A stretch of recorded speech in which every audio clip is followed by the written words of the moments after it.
정수야, 나 아는 선배가 이번에 토론대회 나가서 상 받았대. 진짜? 무슨 상? 대상.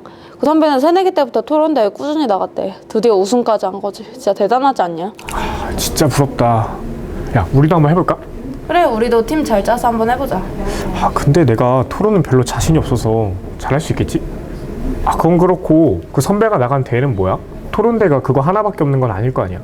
응, 토론대회 검색해보면 많아. 같이 찾아보자. 근데 대회 토론 같은 건 어떻게 준비해야 되는 거지? 그건 상대방을 꼭 이겨야 되잖아. 그럼 이기는 기술 그런 게 중요하지 않을까?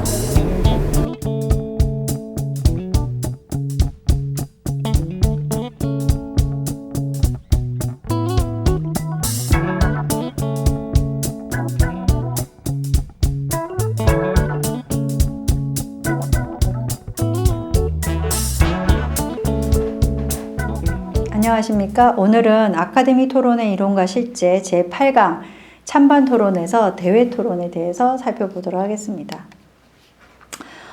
대회 토론에 대회 토론이 무엇이냐, 그리고 그 특징이 무엇이냐, 대회 토론에는 어떤 종류가 있느냐, 그리고 대회 토론에 임하려면 어떻게 준비해야 하는가, 그리고 대회 토론 사례를 한 번씩 살펴보도록 하겠습니다. 대회 토론은 특정 논제에 대해서 소수의 인원이 한정된 시간 안에 벌이는 그런 직접 대결입니다. 그리고 찬성과 반대가 대립하는 그런 토론의 유형으로 대회 토론을 보통 열죠.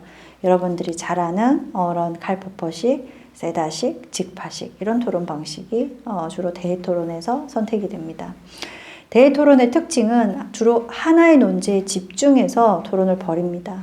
특히 찬성과 반대가 대립하면서 이루어지기 때문에 중간에 입장을 바꿀 수 없습니다. 특히 우리가 앞에서 보았던 일정한 순서와 단계에 따라서 발언하게 되어 있습니다.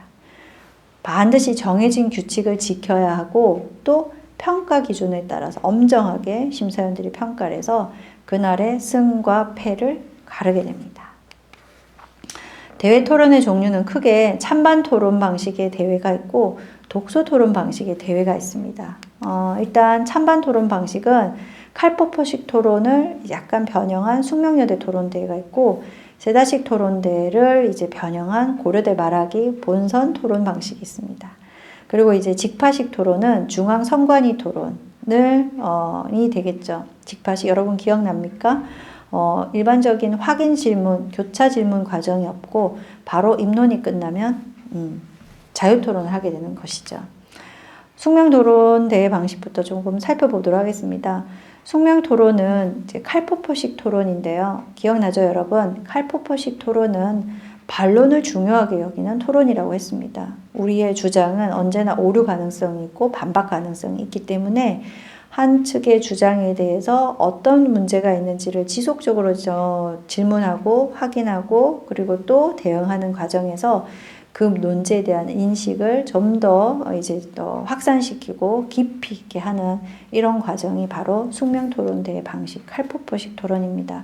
숙명토론대회도 처음에는 반론으로만 주로 진행이 됐다가 자유토론을 추가해서 지금 현재 쓰고 있습니다. 이건 고려대학교 말하기대 토론 장면인데요. 중간에 사회자가 있죠. 고려대학교 말하기 토론대회는 세다식을 변형해서 기본적으로 입론이 끝나면 확인 질문을 교차해서 하는 반면에 역시 중간에 자유토론을 넣어서 기본적으로 좀 더 자유롭게 반론을 펼치는 그런 방식을 도입하고 있습니다.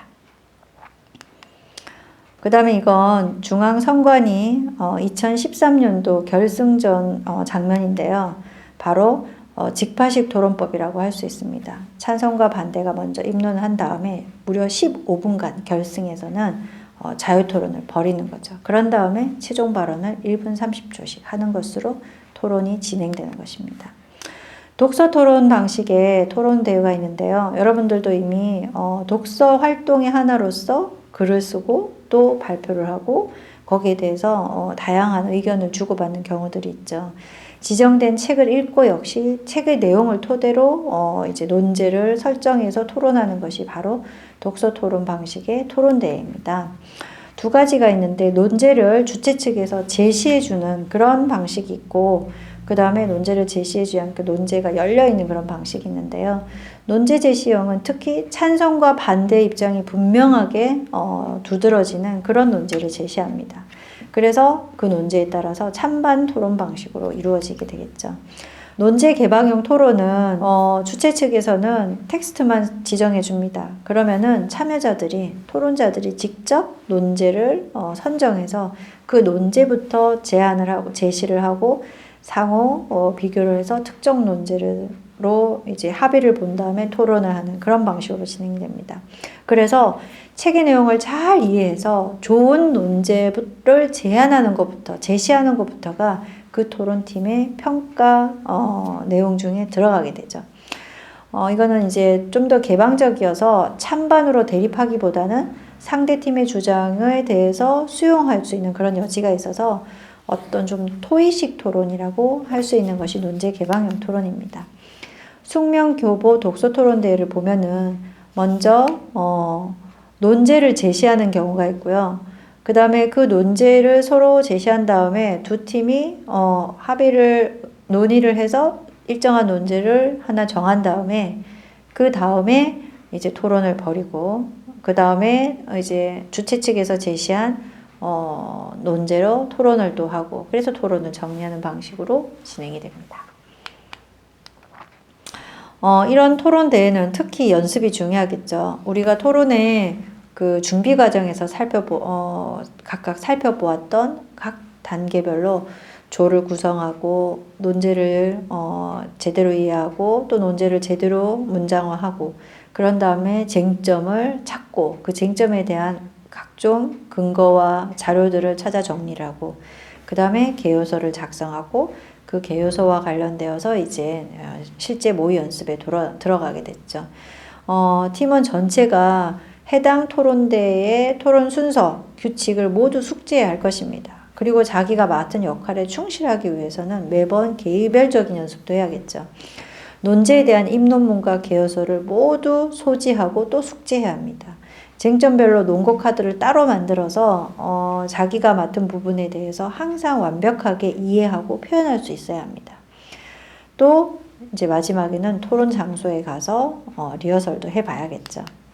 핵심적인 것은 대회 토론은 반드시 규칙과 절차를 지켜야 한다는 것입니다. 토론 시간 전에 미리 가 있어야 하고 또 정해진 순서, 특히 정해진 시간을 지켜야 합니다. 자신의 발언 순서가 아닐 때는 발언해서는 안 되죠. 특히 우리 팀의 다른 발언자가 팀원이 말하고 있을 때 불쑥불쑥 개입해서도 곤란합니다. 듣고 나에게 오는 순서에 맞추어서 말을 해야 되고 특히 뒤에 앉아있는 우리 팀원들이 느닷없이 토론에 참여하는 일은 절대로 불가능하겠죠.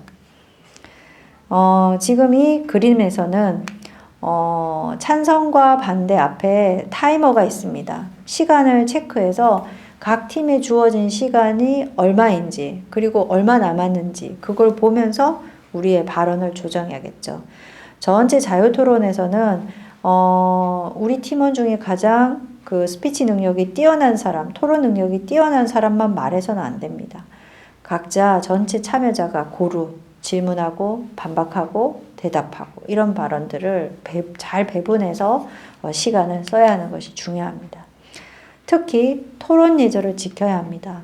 토론 시작 전에 상대팀과 청중, 심사위원에게 인사를 해야겠죠. 그리고 각 단계별로 시작과 끝을 알리고 특히 상대 발언에 경청해야 합니다. 상대 발언 중에 말을 자르거나 또는 몰아붙이기식의 발언을 하는 것은 토론대회 심사위원들께서 무척 싫어하십니다. 대학생인 우리가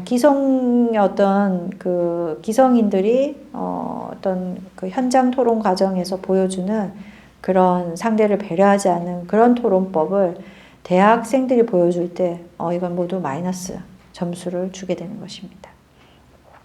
그리고 상대편뿐만 아니라 청중, 심사위원 모두 잘 들릴 수 있도록 우리는 큰 목소리로 적절한 크기로 그리고 정확하게 발음하면서 또 심사위원과 청중을 고루 보면서 발언을 할 수 있어야 합니다. 네. 이 시간은 대회 토론에 대해서 살펴보았는데요. 대회 토론에는 어떤 유형이 있는지, 또 어떻게 준비해야 되는지, 어떻게 연습해야 되는지에 대해서 살펴보았습니다. 고맙습니다. 네, 안녕하십니까. 저는 고려대학교 토론 동아리를 만든 문과대학 도거동문학과 차오름입니다. 저는 2010년부터 2013년까지 총 13회 정도 토론대회 출전 경험이 있습니다. 그리고 처음에는 이제 예선 탈락부터 시작해서 본선 탈락, 32강, 16강, 8강, 4강, 결승, 우승까지 모든 경험을 다 해보았습니다. 대회를 준비하면서 중요한 것은 무엇보다 완벽한 공부라고 생각합니다. 어떤 기술이 있던지 간에, 어떤 상황이 발생하던지 간에 공부가 완벽하게 되어 있다면 어떤 상황에 어떤 식으로든 대처가 가능하다고 생각합니다. 실전에서는 아무래도 순발력이 가장 중요한 요소라고 생각합니다. 저는 대회 중에 저희가 떨어졌다는 소식을 운영위원한테 들었습니다. 그래서 옷을 다 갈아입었고 화장도 지웠고 그리고 이제 집에 갈 준비를 하려고 자료도 다 버리고 명찰도 쓰레기통에 버린 적이 있습니다. 그런데 심사위원님께서 지나가시다가 잘해봐 이렇게 말씀을 하시는 겁니다.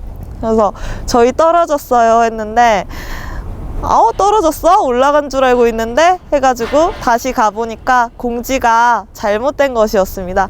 그래서 부랴부랴 옷을 다시 갈아입고요. 명찰도 쓰레기통에서 찾았고요. 그리고 자료도 다시 찾았는데 들어갔더니 입론이 없는 겁니다. 그래서 입론을 즉석에서 그래도 해서 이기긴 이겼던 기억이 있습니다.